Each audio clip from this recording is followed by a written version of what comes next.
우리 주님의 사랑과 평화가 여러분과 함께 하시기를 기원합니다. 우리를 향하는 예수님의 마음, 그 마음이 어떤 마음일까요, 여러분? 우리를 향하신 예수님의 마음. 16세기 종교개혁자 깔뱅은 교회를 성도들의 어머니라고 했습니다. 여기서 어머니로서의 교회는 성도를 낳고 먹이며 자라게 한다는 뜻입니다. 그런데 깔뱅이 교회를 성도들의 어머니라고 부른 이유는 중세교회가 그랬던 것처럼 교회의 높은 권위와 지배력을 강조하기 위한 것이 아니었습니다.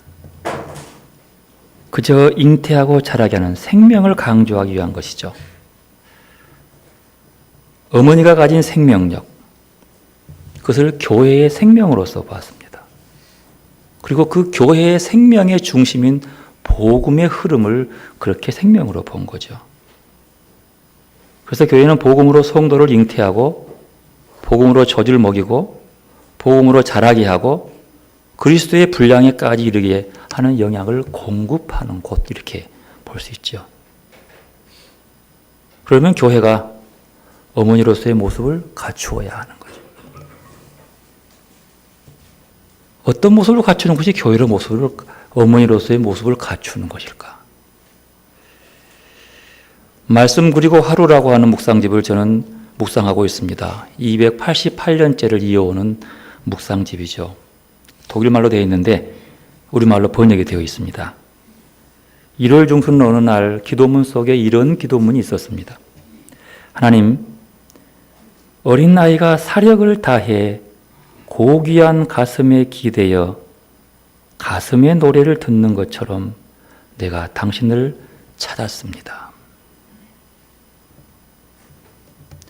하나님을 찾는 자의 마음, 하나님을 찾고 있는 이 기도자의 마음을 그렇게 표현한 거죠. 어린아이가 사력을 다해 고귀한 가슴에 기대어 가슴의 노래를 찾는 것은, 여러분, 아이가 왜 고귀한 그 가슴의 노래를 찾겠습니까?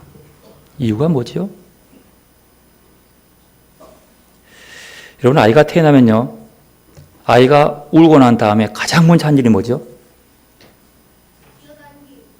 기어다니기. 그럴 수 있죠. 아이가 가장 먼저 해야 할 일이 뭐예요?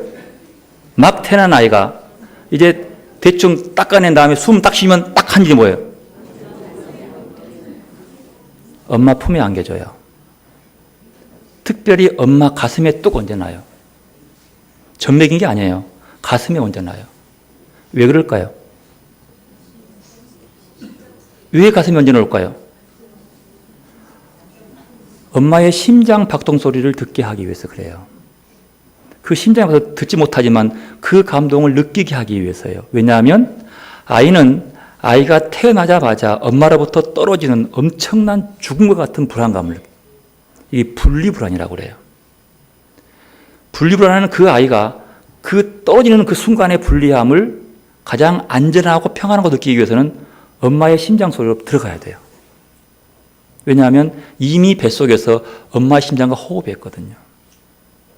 그렇다고 해서 다른 엄마의 심장에 얹어놓으면 조금 낫지만 불안합니다. 왜? 틀리거든요. 엄마가 띄워주고 엄마가 불러주는 심장의 소리와 자기가 바라는 심장의 소리가 다르기 때문에 불안한 거죠. 그래서 태어나자마자 아이를 떼어가지고 다른 엄마의 키우는 아이들은 언제나 평생 뭐가 있어요? 분리불안 장애가 있어요. 이건 굉장히 큽니다. 평생을 갑니다. 아이가 태어나서 그 아이를 좀 자라다가 떼어서 입양을 시켜서 보내면 그 아이에 갖는 가장 근격적인 문제는 분리불안 장애예요. 사랑과 엄마와 떨어지는, 심장 소리를 떨어지는 거예요. 그 흐름에서. 그리고 아이가 자라면서 늘 어렵고 힘들고 괴로울 때마다 엄마 품으로 기어들어오게 돼 있어요. 불안할 때마다, 안정감이 없을 때마다 그 품속에서 느끼는 건 다른 게 아니에요. 심장 소리를 듣는 거예요. 심장에 뛰는 흐름인 거예요. 그것이 그 마음을 평안하게 해요. 총알이 빗발치는 시끄러운 전쟁통 속에서도 엄마의 품에 안겨서 심장 소리에 평안함을 누리는 아이는 아무 세상 모르고 잠을 잡니다. 그게 자유입니다. 그것을 평화라고 하는 거지요. 근데 왜 이 시인은 하나님을 그렇게 그 가슴의 노래를 듣기 위해서 사력을 다해 찾아가는 걸까요? 아이가 목숨을 걸고 그 엄마의 심장 소리를 찾아가는 이유는 뭘 얻기 위해서? 그 마음에 참 평안을 얻기 위해서. 그 평안이 자유는 그것을 자유라고 하는 거예요. 평화로운 자유가 그래 자유인 거예요. 그 만족함을 누리기. 그러면 왜 하나님을 찾는 거예요? 왜 그 가슴 소리에 심장 소리를 듣기 위해서 뛰어가는 거예요? 그곳에 참 평안이 있기 때문인 거죠. 우리를 이 땅에 태어나게 하시고 부르시고 인도하시는 분은 누굽니까? 엄마를 통해서 누가 보낸 거예요? 생명 하나님께 있는 거예요. 하나님은 나를 이 땅에 태어나게 했어요. 이 땅에 살게 했어요. 세상의 모든 살아있는 존재는 하나님의 말씀과 하나님의 숨결로 태어난 것들이에요. 그들이 가장 평화롭고 가장 안정된 자는 어디냐? 하나님의 품 안에서 그 호흡을 느낄 때예요. 그 심장의 리듬 소리를 느낄 때요. 그래서 하나님은 우리에게 다가올 때에 딱딱한 명령으로 다가오는 것이 아니라 그 흐르는 심장의 리듬으로 같아오는 거예요. 우리의 생명은 그렇게 하나님께로부터 부여받던 파생된 것들이에요. 하나님의 큰 사랑의 덩어리 속에서 떨어져 나온 사람이에요. 그래서 우리는 늘 추구하고 바라보는 것이 그 속으로 가기를 원하는 거예요. 왜? 거기에 참 평안이 있기 때문이에요. 그리고 귀의 본능이라고 하죠. 사랑의 귀의 본능. 가고 싶어 해요. 그래서 하나님을 찾는 이유는 그 안에 참 자유가 있기 때문이에요. 모든 걸 누리는 자유함이요. 그러나 그 노랫소리가 자유롭지 못하면, 그 리듬이 끊겨지면 불안해합니다. 이상 증세를 보입니다. 불안하고 두려운 나머지 두려움으로 행하는 모든 공격적이고 폐쇄적인 행동들을 하게 되는 거예요. 그걸 자유가 없는 행동이라고 하는 거죠. 하나님의 그 속에서 평안함과 자유를 누릴 수 있는 것. 고요한 그 바다에 누워 뛰는 가슴을 안고 평안한 모든 것들을 릴렉스하게 늘어놓는 그런 모습. 어른이 된 우리가 어떻게 그런 느낌을 얻을 수 있을까요? 바로 우리가 찾아야 하는 것은 바로 우리를 태어나게 하시고 자궁에서 잉태한 아이를 돌보시는 그 어머니 같으신 하나님의 품 안에서 우리가 참 안식을 누릴 수 있다라고 말씀합니다. 이건 이론적, 신학적 설명으로 나오는 제한적, 개념적 명제가 아닙니다.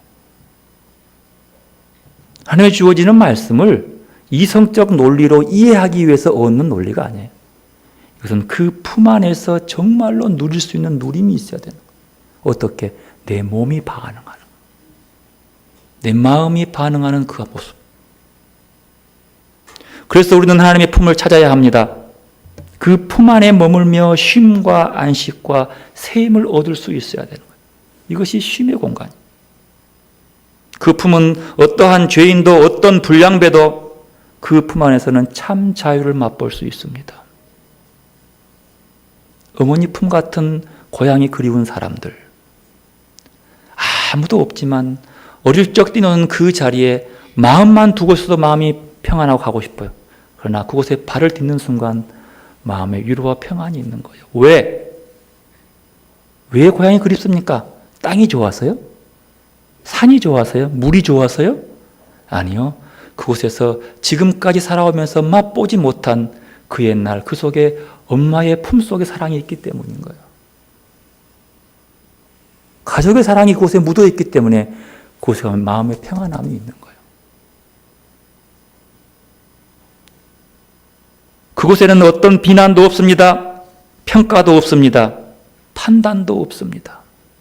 수군거림도 없습니다.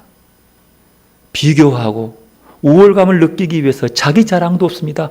그저 그 안에 평안을 맛보는 거예요. 있는 그대로 인정하고 있는 그대로 받아주는 그 자리. 그 어머니의 품 아니겠어요? 그것이 우리를 낳게 하는 자들의 품 아니겠냐는 거예요. 홍순관 집사의 시의 날개라는 노랫말이 그렇습니다. 읽어드리면 감동이 되어가니까 보여드리겠습니다. 같이 보면 수 있겠죠? 보여주십시오. 새의 날개, 제가 같이 보면서 읽겠습니다. 님의 세계에 산다는 것은 새의 날개처럼 자유로운 것입니다. 이 우주는 님을 향하여 춤추고 노래합니다. 나의 노래는 푸른 나무가 그늘을 만듦같이 깊은 마음에서 나옵니다. 그 마음은 내 일상이며 내 삶입니다. 있는 듯 없는 듯 바람 같은 나의 님, 가없이 자애로우시고 잠잠한 그분의 품으로 들어가 부르는 노래는 고요한 침묵의 노래입니다. 저 무명초에서 흐르는 침묵의 향이 곧 진리의 제사요 자유의 노래입니다. 마지막은 침묵이라니, 소리 없이 하나님을 찬송하는 그런 침묵이라니, 소리 없이 하나님을. 여기서 님은 하나님입니다. 왜 그 님을 그리워하는 것일까요? 이 시인은 지금 자유롭고 싶습니다.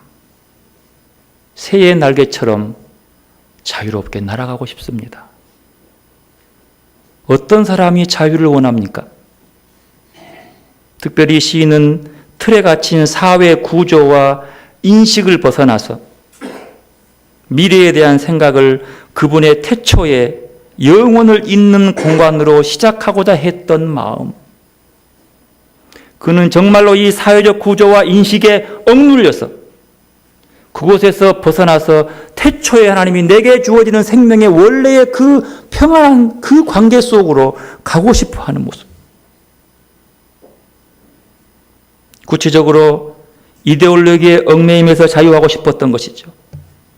특별히 반공 사상에서, 전통적 종교적 규율에서 자유하고 싶은 것.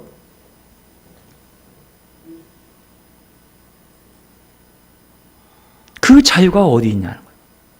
그 자유가 무엇이냐는 거예요.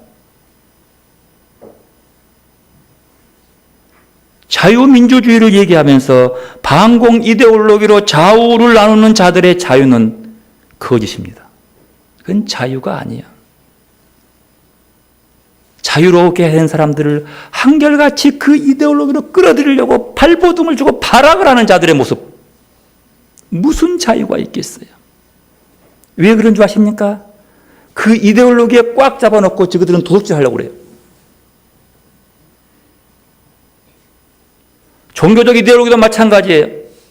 종교의 틀 속에 꽉 잡아놓고 지는 못된 짓거리 하려고 그래요. 그 속에서 자유가 뭐겠어요? 시인은 그 님의 세계, 하나님의 세계, 그 님의 품속에서 자유를 찾습니다. 그 깊고 참 자유로움 속에서 고요한 침묵의 노래를 부릅니다. 침묵이요. 말과 구호도 없습니다. 다짐도 없습니다. 그저 찬양하는 것이죠. 이것이 자유입니다.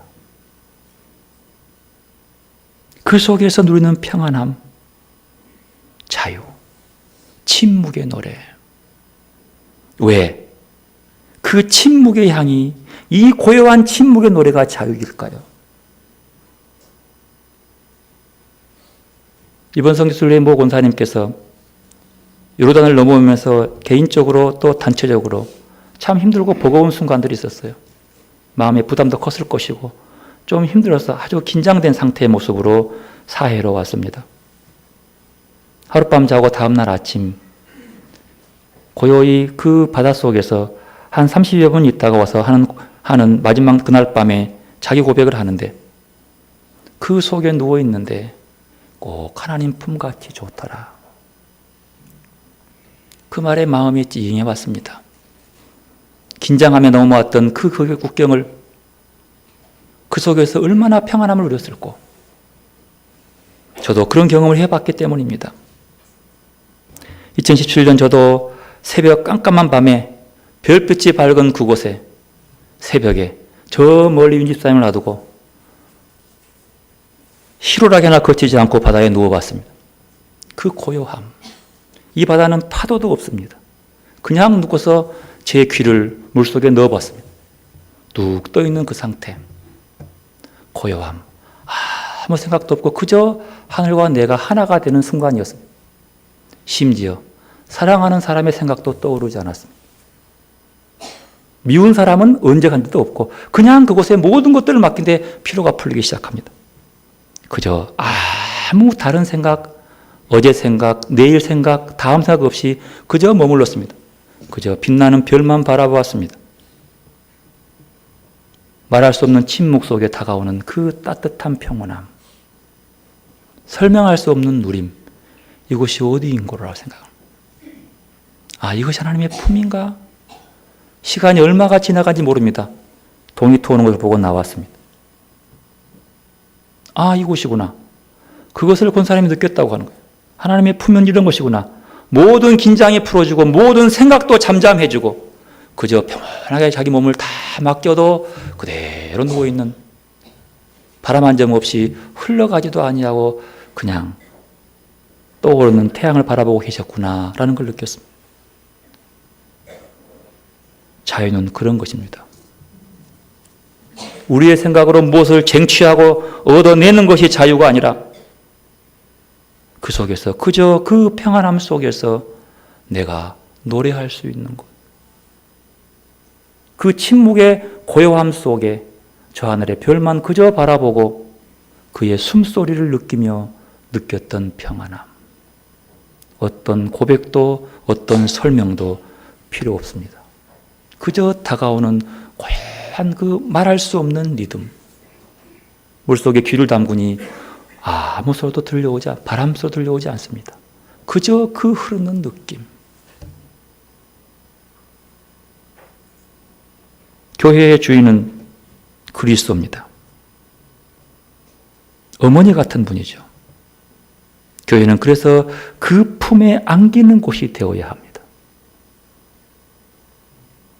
이런 교회가 되기 위해서는 우리 모두 교회에서 하나님의 품을 찾아서 그 가슴의 노래, 사랑의 노래를 듣기 위해서 사력을 다해 그곳으로 나아가야 하고 그 안에서 치유를 얻고 새 힘을 얻는 것들을 열망해야 합니다.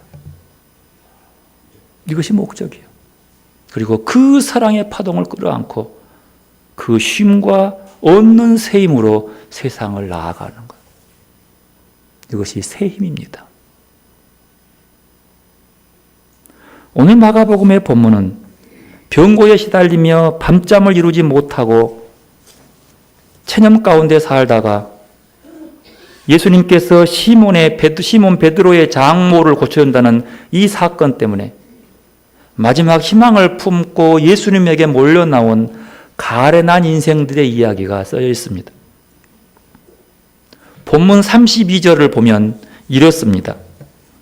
저물어 해질 때에 모든 병자와 귀신 들린 자를 예수께 데려오니 33절 온 동네가 그 문 앞에 모였더라. 온 동네가 얼마인지 모르지만 이미 해가 저물었어요. 그렇지만 사람들이 몰려와서 대부분 병자들이 그 앞에 다가왔습니다. 가련한 인생들의 모습이지요. 주님은 쉼 없이 그들을 치료하고 있습니다. 고통의 문제, 고난의 문제, 아픔의 문제, 우리에게 참으로 예민하게 하는 겁니다. 고난과 고통의 문제를 부닥치고 있는 것은 현실이고 실제이지 이론의 문제가 아닙니다.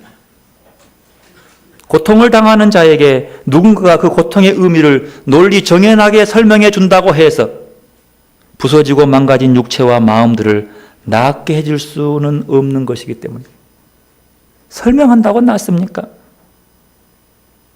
어떻게 인간이 당한 슬픔을 논리적으로 설명하고 이해시키며 위로할 수 있겠습니까? 이 고통과 좌절과 아픔 앞에 그 문제는 목회자인 저희 문제와 일맥상통하고 있습니다. 내가 당하는 고통이 아니라 교인들이 당하는 고통과 신음에 어찌할 수 없는 무기력감에 사로잡힐 때가 참 많습니다. 아무것도 해줄 수 없는 그 무기력.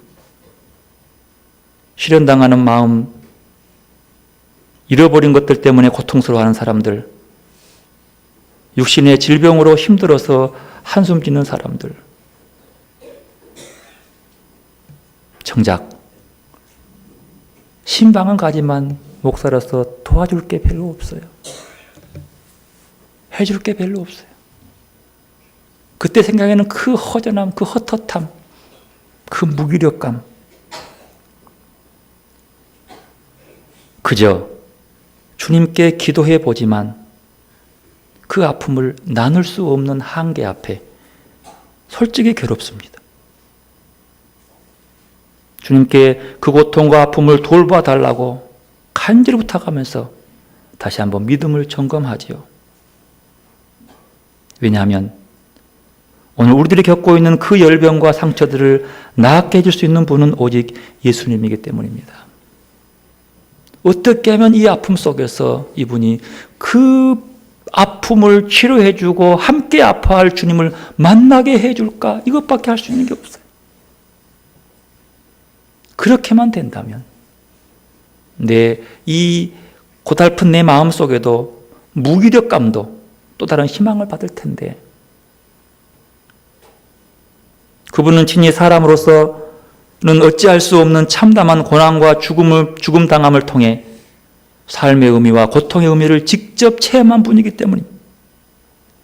그리고 그 모든 과정을 통해서 그는 구원의 길을 우리에게 보여주셨기 때문입니다. 그분만이 우리가 겪은 말할 수 없는 고통과 고민과 아픔과 상처들을 직접 경험한 분이시기 때문입니다. 특별히 사람을 통해서 얻은 고난의 문제는 더 분명하게 경험하신 분. 고난과 아픔을 당하신 그분이 근데 우리를 구원하신 분이라고 하는. 어떻게 이렇게 연결시킬고 이 마음. 29절에 회당에서 나와라고 본문은 시작합니다. 여기서 회당은 앞에 나오는 21절부터 나오는 가버나움 회당을 뜻합니다. 예수님께서 가버나움 회당에서 말씀을 가르치실 때에 사람들이 그 가르치는 것이 권위 있음을 보고 놀랐다라고 했습니다. 왜 놀랐을까요? 회당에서는 서기관들이 그렇게 많이 성경을 가르쳤습니다. 많은 율법을 가르치고 규칙을 가르치고 규를 가르쳤습니다. 그러나 그들은 예수의 가르침 앞에 놀랐습니다. 왜일까요? 당시 서기관들은 성전 제도의 대표적인 인물로서 율법과 구전율을 연구해서 사람들을 가르치고 권고하고 재판했던 사람들입니다. 이들은 언제나 글로 된 성문법과 입으로 전해져 오는 구전물법을 문자적으로 지키는 데 급급했습니다. 문자적인 것으로 따지고 객관적으로 긁어내는 데 급해가다 보니까 마음을 가지고 하나님과 인간을 진심으로 사랑하는 신앙의 진정성은 가지지 못했습니다. 이것이 그들의 문제였습니다. 말씀의 해석을 문자적으로 활용하려고만 한 것이지 결코 그 말씀하시는 분의 마음을 읽어내지 못했다고 하는 거예요. 여러분 말씀을 읽을 때에 이것이다라고 따져가지 말고 그 말씀의 이면에 들어있는 하나님의 마음을 읽어내고 마음을 느끼시길 바랍니다. 이게 성경 읽기요. 그 마음의 소리를 듣고 그 마음의 소리를 느끼고 그 마음의 소리로 가지고 내가 셈을 얻는 것이지 문자를 가지고 셈을 얻는 게 아니에요. 글자로 따지는 게 아니에요. 그렇게 글자로 따지다 보니 그 속에 귀신이 들어와서 판을 치고 있어도 아무 말도 못합니다. 다만 문자적으로 저 귀신 들렸네, 따졌네, 아니었네 소외시키고 왕따시키고 손가락질하고 평가를 한 것밖에 없죠. 너는 근접할 수 없어. 나가. 귀신 들린 것이 어디로 오는 거야? 그들을 마음으로 보지 않는 거예요. 나사렛 예수여, 우리가 당신과 무슨 상관이 있나이까라고 외쳤던 귀신 들린 사람들의 절규. 어쩌면 그것은 그 당시 그 가버나움 회당에 있는 모든 사람들의 영적 상태를 대표한다라고 볼 수 있습니다. 예수님은 그 더러운 귀신 들린 사람에게 귀신을 내줬습니다. 왜 쫓을까요? 왜 쫓을까요? 그것이 예수님의 마음입니다. 귀신 들린 사람을 본 예수님의 마음. 서기관들의 마음들은 아픈 그들을 규정하고 정죄하고 판단하면서 피하려고만 했지 그 아픔에 함께 하려고 하지 않았습니다. 바로 사람들은 그 예수님의 권위 있는 새로운 교훈 앞에 더러운 귀신이 예수님에게 굴복하는 것에 놀란 거죠. 왜 놀랐을까요? 그의 마음 쓰임과 그의 가르침에서 교훈을 얻을 수 있는 것이기 때문에 명령으로 강함으로 다른 것이 아니라 그를 인정해주는 마음으로 귀신이 밉지만 그 사람을 사랑하는 마음으로 대하는구나 하는 것을 보는 거죠. 하나님과의 관계성의 문제를 회복시키는 거죠. 하나님 나라의 모습으로 들어가는 거죠. 온 동네가 그 문 앞에 섰더라. 사람들은 병든 자뿐만 아니라 온 동네 사람들이 모여왔다. 그 말은 예수님이 그리스도이기 때문에 하나님 아들이기 때문이 아니라 병 고침 뿐만 아니라 구경 삼아서 온 사람들이 많았다는 겁니다. 예수님은 때가 찼고 하나님 나라 가까웠다고 회개하라고 복음을 믿으라고 애달프게 당부했지만 그들은 오로지 일신상의 문제를 해결하기 위해서 혹은 구경 삼아서 그 자리에 나왔을 뿐입니다. 얄밉죠? 그런데 여기서 중요한 것은요, 그들을 바라보는 예수님의 마음입니다. 이런 사람을 바라보는 예수님의 마음. 예수님은 당시 율법학자들과 제사장들과의 다른 시선으로 그들을 바라보았습니다. 그들은 인간이 겪는 모든 불행을 하나님 주신 벌이라고 믿었습니다. 인간은 자기 죄값을 치르기 위해 그 불행을 하나님이 허락하신 벌이라고 그들은 가르쳤습니다. 그걸 진리라고 믿게 했습니다. 그런데 예수님은 그들의 가르침을 거부했습니다. 그런 병자들을 고통받는 사람들을 향한 하나님 아버지의 마음을 아셨기 때문이에요. 살리고 구원하고자 하는 예수님의 마음. 차별받는 자리가 아니라 공동체가 하나 되는 자리를 위해서 그 소외된 귀신 들린 자를 회복시키는 것. 그게 주님의 마음이에요. 니도 그곳에 고통받지 말고 하나님의 넓은 품의 심장 소리에 따라서 흐르는 그 아름다움의 자유 앞에 자유로 들어오라는 거예요. 침묵에 흐르는 그 넉넉한 자유함, 그 말입니다. 34절을 보면요, 예수께서 각종 병이 든 많은 사람을 고치시며, 이것은 밤이 맞도록이라는 기록이 나와 있습니다만 밤이 맞도록 그를 고쳤습니다. 귀신 들린 사람을 해방해 주시고 목마른 사람들에게 하나님의 말씀을 전했습니다. 쉬는 시간도 없었습니다. 그런데 그는 초인적으로 한 번도 내색하지 아니하고 그들의 맡긴 일을 감당합니다. 예수님의 이 불가사의한 힘은 어디서 오는 것일까요? 어디서 그런 힘을 얻어서 밥도 안 먹고 그들을 하루 종일 그들을 돌보고 있냐는 거예요. 35절에 나와 있습니다. 함께 있습니다. 새벽 아직도 밝기 전에 예수께서 일어나 나가 한적한 곳으로 가사 거기서 기도하시더니, 예수님의 새 힘은 어디서 온다고 한 거예요? 기도요. 어떤 기도입니까? 한적한 곳에서 고요히 하나님께로부터 힘을 공급받는 그 시간. 맞아요. 새벽 기도 맞아요. 새벽에 하루를 시작하는 그때 한적한 곳에, 고요한 곳에서. 왜 고요함일까요? 왜 하나님이 힘 달라고 소리 질러 부르지 않고, 지친 몸에게 힘을 달라고 왜 외치지 않고 고요히 침묵했을까요? 기도는 하나님 앞에 앉아 쉼을 얻고 새 힘을 얻는 겁니다. 사회이겠지만 그렇게 모든 걸 맡기고 그 위에 떠서 그냥 누워있는 상태의 모습. 발버둥 치지 않고 입 다물고 그 침묵 속에서 하나님의 그 품의 심장 소리를 듣는 그 자리. 새 힘을 얻습니다. 맑은 영을 가질 수 있습니다. 그 힘은 또 다른 힘을, 또 다른 초인력을 발휘할 수 있는 거죠. 기도는 하나님 앞에 있는 겁니다. 발가벗는 상태로 아무것도 거치지 않고 그저 모든 것들을 내어 맡기고 손쩍 벌리고 누워있는 상태. 생각까지도 잠잠해서 사랑하는 생각도 없이 그저 있는 상태. 그리고 흐르는 심장의 맥박 소리에 그저 귀를 기울이며 그곳으로 파고드는 그 상태의 모습. 거기에 새 힘을 얻는 거예요.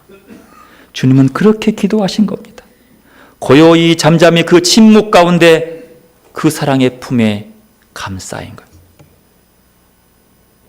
하나님 앞에 마음을 모아 앉은 시간, 바로 그 시간, 하나님은 우리 마음에 찾아오셔서 살아가는 동안 우리 마음에 깃들었던 온갖 부정적인 생각들을 다 몰아내고 내적인 혼란과 상처들을 치유해 주십니다. 일상의 일에 지칠 때일수록 기도 시간을 마련해야 하는 까닭이 여기 있습니다. 지치고 힘들고 혼란스럽고 고민스러울 때 산란한 그 마음을 부여안고 가만히 눈을 감고 하나님만, 그 현존 앞에만 앉아있는 자.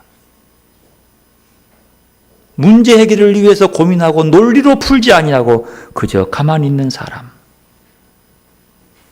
거기에 새 힘이 옵니다.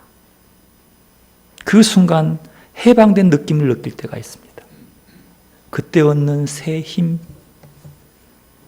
그래, 기도는 휴식이고 쉼이고 재충전의 기회입니다. 예수님의 삶의 비밀은 그 앞에 무릎 꿇고 앉아있는 시간이었습니다. 소리 지르는 시간이 아닙니다. 울부짖는 시간이 아닙니다. 그저 하나 되는 시간. 자기 뜻을 비우고 하나님의 뜻으로 채운 사람은 지치지 않습니다. 이사야 40장을 다가오면 또 다른 문제가 다가오지요. 스스로 생각의 주체가 될 수 없는 힘없는 사람은 단정적 언어를 좋아합니다. 단정적 언어는 이래라 저래라 하는 거예요. 그래서 그 길을 가다 보면 허망함만 남아요. 피폐해진 영혼만 남아요. 이단에 빠진 사람들의 주류는 뭐냐라면 명령적 어를 좋아하는 사람들입니다. 이래야 합니다. 저래야 합니다. 믿습니까? 하면서 하나의 모습으로 끌어들이는 단정적 언어를 좋아해요. 여러분, 인생은 끊임없는 그 길 속에서 묻고 또 물으며 한 걸음 한 걸음 나아가는 존재가 인생이요. 스스로 생각하고 묻고 그 속에 또 찾아가고 또 발견하고 또 붙잡는 것. 절망의 어둠 속에서 길을 잃고 있는 이들을 보며 예언자들은 이렇게 말하죠. 너희는 눈을 들어 누가 이 모든 것을 창조하였나 보라. 주께서 수요대로 만상을 이끌어내시고 그들의 모든 이름을 부르시나니 그의 권세가 크고 그의 능력이 강함으로 하나도 빠짐이 없느니라. 뭐라고 하는 거예요? 눈을 들라고 하는 거예요. 현실의 어둠에 잠겨서 방황하는 사람들을 향해서 고개를 들라. 저 위를 바라보라. 찬란하게 빛나는 밤하늘의 별들, 광대무변한 세상을 잠시 넋을 잃고 한번 바라보아라. 인간의 지각으로는 도저히 헤아릴 수 없는 저 무한한 세계를 하나님은 질서 있게 다스리고 움직이는 것들을 바라보아라. 그 보는 순간 우리를 사로잡은 그 절망의 어둠과 혼돈은 그곳에 비교가 안 됩니다. 그리고 스스로 그 앞에 내 마음의 혼란들을 내릴 수 있는 거죠. 오늘 이사야의 말씀은 우리를 향한 하나님의 마음을 더 절절하게 설명하고 있습니다. 이사야 40장 27절. 야곱아, 어찌하여 내가 말하며 이스라엘아, 내가 이르기를 내 길은 여호와께 숨겨졌으며 내 송사는 내 하나님에게 벗어난다고 하느냐. 지금 유다 백성들은 자신이 당한 고통과 고난 속에서 힘들어 죽겠다고, 힘들어 죽겠는데 도대체 하나님은 눈길도 안 주고 관심도 없다고 불평합니다. 어디 있냐고. 이 역사 속에, 이 혼란 속에 하나님이 어디 있냐고. 이 내 울부짖음 속에 하나님은 왜 눈길도 안 주냐고. 그러자 하나님은 이사야 선지자를 통해서 그들을 향한 하나님의 절절한 마음을 전합니다. 이사야 40장 28절부터 31절. 우리를 향한 절절한 하나님의 마음을 한번 느껴보시기 바랍니다. 함께 읽습니다. 너는 알지 못하였느냐? 듣지 못하였느냐? 피곤하지 않으시며 곤비하지 않으시며 명철이 한이 없으시며 피곤한 자에게는 능력을 주시며 무능한 자에게는 힘을 더하시나니 소년이라도 피곤하며 곤비하며 장정이라도 넘어지며 쓰러지되 오직 여호와를 앙망하는 자는 새 힘을 얻으리니 독수리가 날개치며 올라감 같을 것이요 다른 박질하여도 곤비하지 아니하겠고 걸어가도 피곤하지 아니하리로다.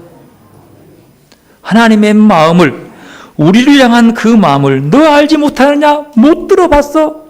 못 느껴봤어? 함께 숨쉬지 못해봤어? 조목조목 설명해 줍니다. 하나님은 힘 빠진 사람에게 힘을 주시고 기진한 사람에게 기력을 주시는 분이시다. 청년들도 허덕이겠고 장정들도 비틀거리겠지만 여호와를 믿고 바라는 사람은 새 힘이 솟아나리라.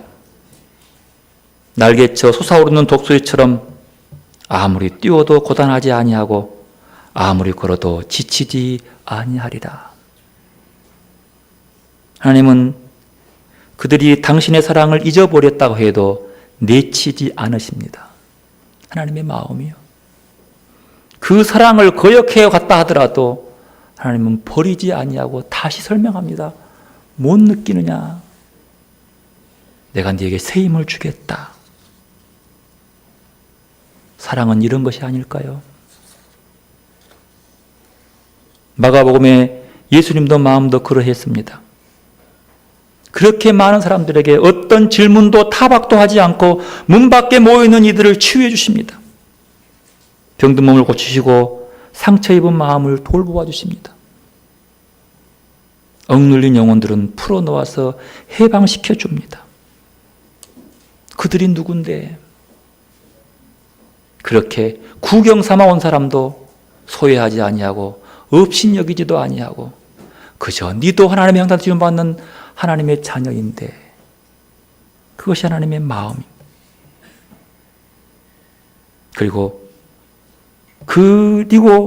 그가 당한 고통으로 그들을 망가진 생명을 창조의 원상태로 회복시키며 구원하십니다.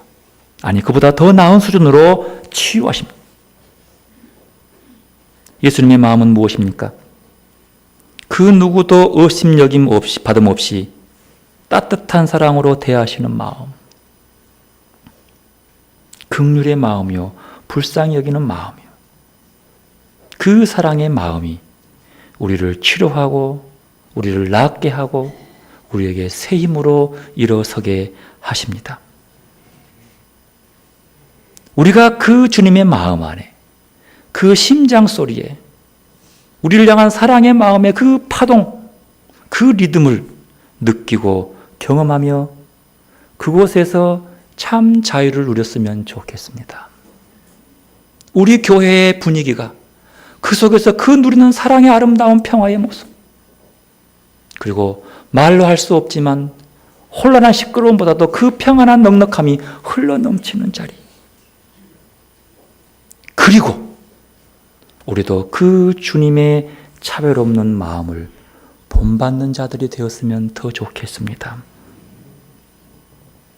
우리 교회가 차별 없는 주님의 마음 안에서 참 평안과 자유를 누리고 그 마음 안에 넉넉히 누리며 회복되고 새 힘을 얻고 나서 그 주님의 마음을 본받아서 그분의 그 거룩한 마음의 뜻을 이루어가는 공동체이기를 소원합니다. 기도로 나가십시다. 우리에게 오셔서 사랑하시는 주님의 품을 찾아가는 시간 되시기를 바랍니다. 기도 나가십시다.